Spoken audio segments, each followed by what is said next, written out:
गण्या आणि बंड्याचा भन्नाट विनोद नक्की ऐका.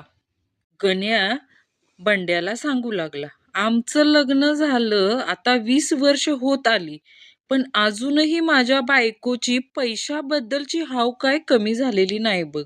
अरे दर तासानं ती माझ्याकडे पैसे मागती. बंड्या, काय रे गण्या, पण एवढं पैसे घेऊन ती उडवती तरी कशी? गण्या, अरे गेल्या 20 वर्षात मी तिला जर चुकून कधी एकही पैसा दिलेला नाही, तर ती पैसे उडवणार तरी कशी? जत्रेला गेलेला गणू वडिलांना म्हणाला, बाबा मला एक पिप्पाणी घेऊन द्या की.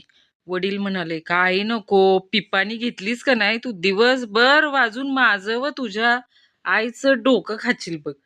गण्या, नाही बाबा, तुम्हाला मी वचन देतो की मी ती पिप्पाणी तुम्ही दोघं रात्री झोपला का नाही आणि दादा झोपला तरच वाजवणार बघा मनसोक्त. तुम्ही त्याचं टेन्शन घेऊ नका आवाजात. व्या भाडे करून घर मालकाला विचारलं, मालक, छपरावरची कौलं गळून घरात किती चिक्कल झालाय ते बघायला येता का व?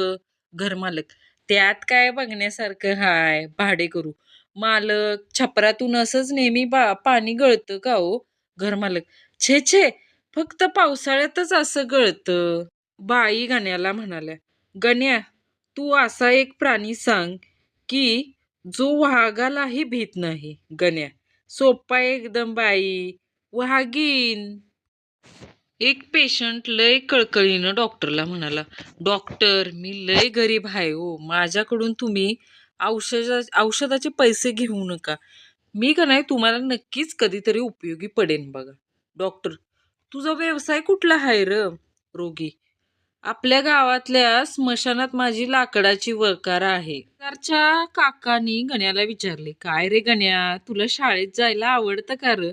गण्यानं उत्तर दिलं, काका, मला नुसतं शाळेत जायला आवडत असं नाही, तर शाळेतून यायलाही आवडतं, पण फक्त शाळेत